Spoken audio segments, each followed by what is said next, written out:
नमस्कार मंडळी, मी दीक्षा शिर्के आणि तुमच्या सगळ्यांचं स्वागत आहे माझ्या आजच्या नवीन ब्लॉगमध्ये. सध्या आम्ही इंडिया तो तुमका माहीतच आहे आणि आम्ही दिवाळी दिलो हो.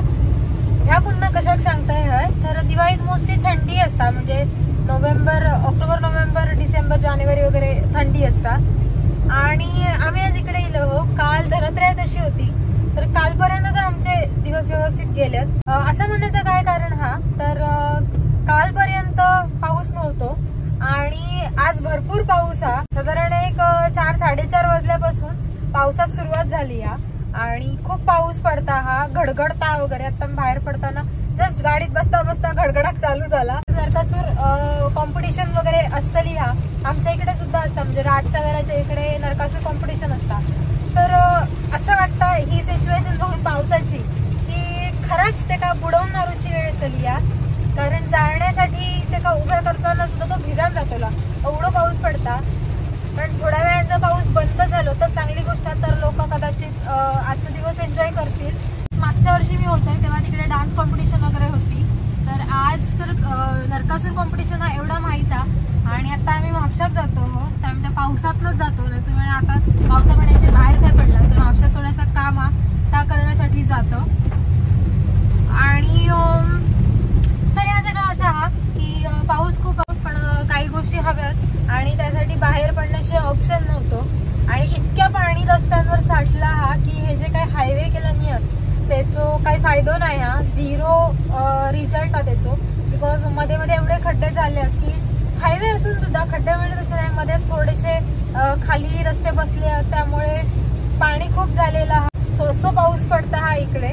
आणि बघू आता आमची दिवाळी कशी होता हा, कारण उद्याचा दिवस तरी बरोबर जाऊ देतात. आम्ही 4 दिवसच रवले जातो, त्याच्यानंतर आम्ही जातलो हो. तोपर्यंत तरी आणि गप्पा होऊ देत. आत्ताही चमकता हा.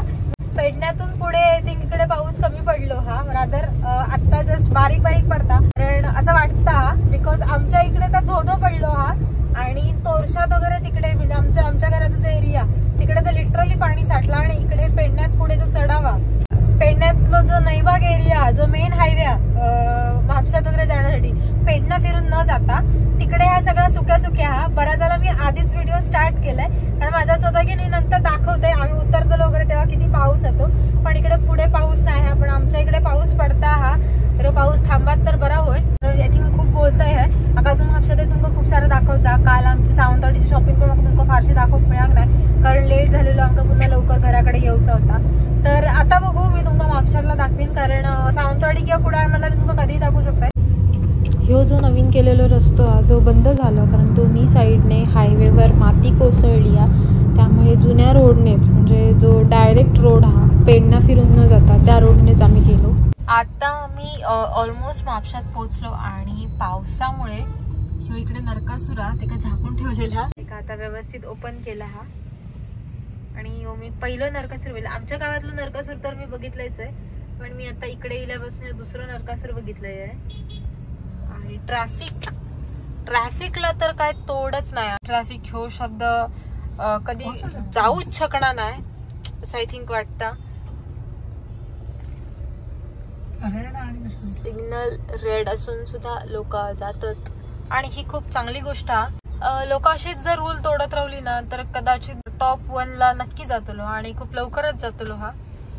त्यामुळे प्रत्येकानी रूल्स तोडणं ह्याच कदाचित आपल्या फायद्याचा ठरू शकता. ह्यो रेड सिग्नल असताना पण ही 2 व्हीलरवाली गेली. हरकत नाही, तिका काहीतरी जाऊची घाय असतली त्यामुळे ती गेली. मे बी तिची घराकडे जाऊन फराळाची तयारी असतली, कारण दिवाळी अगदी उद्यावर इलेली आहे आणि तिका कामावर सुट्टी मिळाली नसतली. म्हणून आता कदाचित ह्याच्यावरनं कमेंट येऊ शकतात की काय तू इंडियातलाच आणि आता US ला गेल्यानंतर काय तिकडचं कौतुक सांगतेस. तर कौतुक ह्यासाठीच सांगते की तिकडे ह्या बाबतीतली जेवढी सेफ्टी हा तेवढी सेफ्टी आपल्याकडे ऍक्सिडेंट्स जे होतात त्या कंपॅरिझन मध्ये, म्हणजे जितके ऍक्सिडेंट होतात त्या लेवलला त्या पर्सेंटेजला तिकडे ही सेफ्टी आपल्याला मिळता, म्हणून मी कौतुक सांगतोय. आणि हा असा म्हापसा बस स्टँड तिकडे पार्किंग पण आहे, त्यामुळे त्या एक बरा होता की गाडी लावूक मिळता, म्हणजे वाटेवर खतरी लावची लागणार नाही. रोड साईड बघून वगैरे असं सेफ राहता गाडी आपली. आणि हो म्हापशाचो बाजार मी एवढाच दाखवू शकते, कारण ह्याच्यापेक्षा जास्त काय म्हाका शूट करूक मिळाक नव्हता, कारण आमची खरेदी पण चालू होती. म्हापसा मार्केटमध्ये आम्ही गेलेलो आणि मला तुमका म्हटलेले पाऊस होतो वाटेत, बट आत्ता पाऊस नाही हा. आता क्लायमेट खूप छान हा, म्हणजे आता नरकासूर सुद्धा बघू शकतो. आणि काल मी पाणीपुरी खाल्लेलं आहे आणि आता मी शॉर्मा खात आहे. मी खूप दिवसांनी शॉर्मा खात आहे. तिकडे तर काय शॉर्मा मिळणारच नाही, असं काय आपल्या इकडेच खूप छान छान मिळतात. आणि मी स्ट्रीट फूडच जास्त तर खातो, आमका स्ट्रीट फूड जास्त आवडतं. आणि हो बघून तर खूप छान वाटतं. म्हणजे पोळीतलं नाही हा, जो गोव्यातली स्पेशल म्हणजे त्यांचे जे पाव वगैरे असतात त्याच्यातले पाव आणि पोळीमध्ये मिळतात तसा हा. म्हणजे ॲक्च्युली तोंडात खूप पाणी सुटतं, त्यामुळे मी आता खाऊन घेत आहे. पण मी आज काय खाल्लं हा तुमका दाखवायचं होतं म्हणून दाखवत आहे.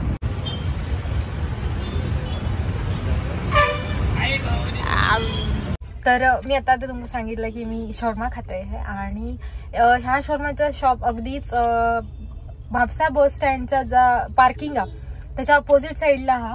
म्हणजे त्यांच्या इकडे लक्ष्मी स्वीट मार्ट म्हणून ना, त्याच्या बाजूकच हे छोटंसं गाडो हा. पण खरंच छान, खूप मोठ्या शॉपमध्ये जाण्यापेक्षा किंवा मोठ्या हॉटेलमध्ये जाण्यापेक्षा असं थोडंसं स्ट्रीट फूड खाऊक सुद्धा हरकत नाही. मी तुमका लोकेशन सांगू नव्हते म्हणून मी पुन्हा थांबलं आणि आता मी खातोय, कारण आता माझ्यात पेशन्स नाही आहेत, कारण खूप दिवसांनी असं खाऊक मिळतं हा. सो तुम्ही सुद्धा तुमच्याकडे मी आता सध्या खावा, मी पण खातोय. आमचं सगळं सामान घेऊन मग आम्ही म्हापशातून घराकडे जाऊन निघालो.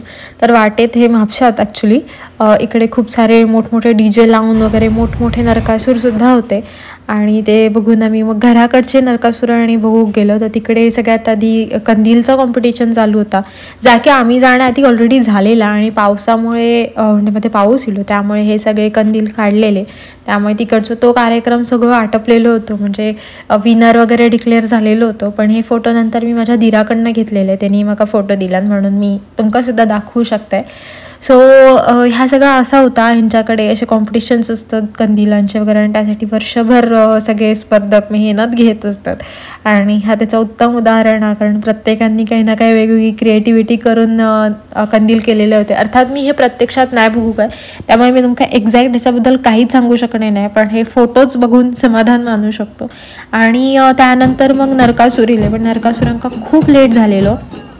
आणि हो एकच नरकासूर म्हाका बघूक मिळालो, कारण त्याचं सेटअप करेपर्यंत वगैरेच म्हाका वाटतं तरी 1-1.5 तास गेलेलो. त्यामुळे नंतर आम्ही कंटाळलो आणि 12 वाजले. 12 नंतर मग आम्ही घराकडे गेलो हे एकच नरकासूर बघून, कारण त्यांच्याकडे खूप साऱ्या ठिकाणी कॉम्पिटिशन असतात, त्यामुळे येऊ का लेट होत होती. आणि हो पहिलं नरकासूर, आणि जो मी मागच्या व्हिडिओत दाखवलेलं आहे तो हो आमच्या बारक्याचो नरकासूर आहे. आणि हे 1-2 कुडाळातले नरकासूर असतात जे म्हाका आमच्या ग्रुपवर मिळालेले, म्हणजे कुडाळात जाऊन मी कोणाकडनंच व्हिडिओ किंवा फोटो नाही घेऊ शकत, त्यामुळे जे ग्रुपवर हे 1-2 व्हिडिओ इलेले आमच्या जवळच्या काही वाडींमधले, तर ते नरकासूर मी दाखवण्याचा प्रयत्न करते आहे. आणि आमच्या वाडीत तर काय भारी क्रिएटिव्हिटी असता, सो ती तुमका पुढे दिसतच. पण हे 2 केळबाईवाडी आणि भैरवाडीतले नरकासूर होते आणि अतिशय सुंदर नरकासूर केलेलं मी. अर्थात माझ्याकडे हे एवढेसेच व्हिडिओ असल्यामुळे मी तुमका दाखवू शकते, नाहीतर कॉम्पिटिशनचे व्हिडिओ मिळाले असते तर सोन्याहून पिवळा होता, कारण की तर आणखीन छान तुमका दाखवूक मिळाला असता. खूप सारे नरकासूर एकाच ठिकाणी दाखवूक मिळाले असते. सो हे 2 आमच्या वाडीतले, शेजारच्या वाडीतले नरकासूर, आणि हे आमच्या वाडीतला काहीतरी कार्टून प्रकार होतो, जो कोणी केलेलं वगैरे काय माहीत नाही, म्हणजे तसं नंतर कोण सांगणारही नाही. बट जा काही होतं तर फुल कॉमेडी होता. आणि ह्याच्या आधीसुद्धा असा केलेला, आणि ह्या बघण्यासाठीच एवढी बघ्यांची गर्दी होती, आवाज होते, त्यामुळे मी एका व्हॉइस ओव्हर करते आहे. सो हे अशी काहीतरी आयडियाची कल्पना कुडाळात चालू असता. आणि सगळ्यात भारी गोष्ट ही आहे, सगळ्यात आधी मी सांगते की मी कुडाळचा पोरगी, आणि ही माझ्यासाठी खूप प्राऊडवाली गोष्ट आहे. तर आमच्याकडे दिवाळीत जेव्हा नरकासूर स्पर्धा असतात त्याबरोबरच आणखीन एक स्पर्धा असतात, ती म्हणजे गडकिल्ले बनवण्याची. महाराजांनी आपल्याला खूप छान अशी ठेवण दिलेली आहे किंवा एक छान असं इतिहास दिलेला, आणि तोच दाखवण्यासाठी त्याची प्रतिकृती बनवून आमच्या कुडाळातले पोरगे म्हणा किंवा आणखीन बाहेर एक आहे, ती पोरा खूप एफर्ट घेत असतात, खूप प्रयत्न करत असतात त्या दाखवण्यासाठी. आणि ह्या सगळ्याची मेहनत मी बघितलंय आहे, कारण ह्या बनवण्यासाठी किती दिवस लागतात, त्यात पाऊस पाणी ह्या सगळ्या सांभाळून त्यांना करूचं असता. आणि ह्या बनवण्याची त्यांची जी इच्छा असता किंवा एक्साइटमेंट सुद्धा असता, ती सुद्धा खूप महत्त्वाची असता, कारण ह्यासाठी इमोशन्स असणं सुद्धा खूप गरजेचं हा. आपल्याक जर त्याविषयीच्या काही भावनाच नसतील तर ह्या सगळ्या करून काय फायदा नाही हा. आणि हे पोरगे खूप एफर्टनी ह्या सगळ्या करत असतात. सो ही खूप छान गोष्ट हा. आणि ही काही वर्षांपासून आमच्याकडे चालू हा. त्यामुळे आपण त्या जागेवर जाऊन जरी नाही बघू शकलो तरी ह्या गोष्टींमुळे पुढच्या पिढी महाराजांनी जो आपला इतिहास दिला त्याबद्दलची कळकळ किंवा त्याबद्दलची जाणीवही रवतली या. सो असे खूप छान उपक्रम आमच्याकडे चालू असतात. त्यामुळे यावर्षी तर मी तुमका एवढाच दाखवू शकले, बट हा नेक्स्ट इयर वगैरे मी तुमका खूप काहीतरी छान दाखवीन. तोपर्यंत बाय बाय.